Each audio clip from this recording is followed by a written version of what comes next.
కృత్రిమం చెప్పండి. ఏంటి అమ్మ కృత్రిమం అంటే చెప్పండి సార్. ఇప్పుడు ఈ ఫ్యాన్ గాలి న్యాచురల్ గాలి కాదు, కృత్రిమ గాలి. ఏసీ గాలి కృత్రిమం, ఆర్టిఫిషియల్, డూప్లికేట్, రియల్ కాదు. బయటికి వెళ్ళాలనుకోండి చెట్ల నుంచి వచ్చే చల్లగాలి అంతా న్యాచురల్. ఏది న్యాచురల్ కాదో, ఏది యథార్థమైంది కాదో, ఏది సహజ సిద్ధమైంది కాదో, ఏది లోపల నుంచి రాలేదో, ఏది అసలైంది కాదో అదంతా కృత్రిమం, డూప్లికేట్. చాలా మంది భక్తి కృత్రిమ భక్తి. చాలా మంది మాట్లాడే భాషలు కూడా కృత్రిమ భాషలు. ఫీలింగ్ ఎక్కువ చూపిస్తుంటారు. దేవుడు అంటే నిజమే, నిజమే దోతులు ఆడతాడు. నేను ఫీల్ అవుతున్నాను నువ్వేనా? నాకేం ఫీల్ అనిపించట్లేదండి. నేను ఏం ఫీల్ అవ్వట్లేదు. జీవించుచున్నామన్న పేరు ఉంది కానీ కరెంట్ లేదు, డెడ్. డమ్మీ ఫోన్ ఉంటుంది చూసారా, డమ్మీ ఫోన్ చిన్నపిల్లలు ఆడుతున్నారు. డమ్మీ ఉన్నారు కొందరు భక్తి, కొందరి ప్రార్థనలు, కొందరి కన్నీళ్ళు. ఎవరికో మన ప్రార్థనకి ఎత్తే తెగ ఏడ్చేస్తున్నా, ఏడుపు రావట్లేదు. బాగా ఏడ్చి అందరు ఇంప్రెస్ చేయాలని పాపం చూసి నా సిస్టర్ పాపం నేను చూస్తున్నాను కన్నా నిజంగా అర్థం లేదు. నేనే ఎలా చూస్తున్నానంటే దేవుడికి ఎలా చూస్తుంటాడు దేవుడు?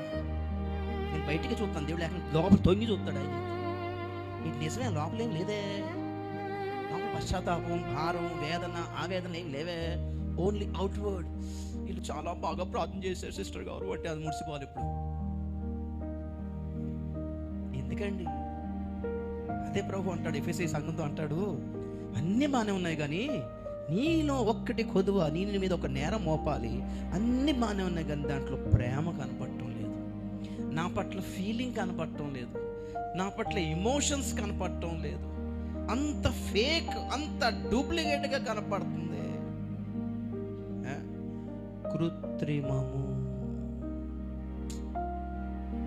ఏడుపొస్తే ఏడుద్దాం, దేవుని స్తోత్రం చెప్పిన కూడా ఒకసారి. రోజు రావాలని గ్యారంటీ లేదులే, హల్లెలూయా. ప్రతిసారి వచ్చే గ్యారంటీ లేదు కానీ నేచురల్గా ఉంటాం.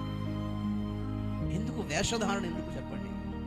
అడగండి ప్రభువా, కన్నీళ్లతో ప్రార్థన చేసే కొన్ని నా కృప అడగాలి. కన్నీళ్ల ప్రార్థన కూడా ఒక వరమే, తెలుసా? దేవుని స్తోత్రం చెప్పండి ఒకసారి గట్టిగా, హల్లెలూయా.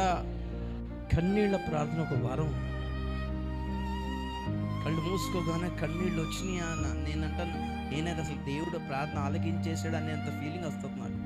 దేవుడు విన్నాడని తెలిసిపోతుంది నాకు. కన్నీళ్ళు వచ్చినాయా ప్రార్థనలో, రైట్, దేవుడు ఐ యాక్సెప్టెడ్ అంటాడు అంతే. నీ ఫైల్ వచ్చేసింది ఆఫీస్లో, నేను చూస్తాను అంటాడంట.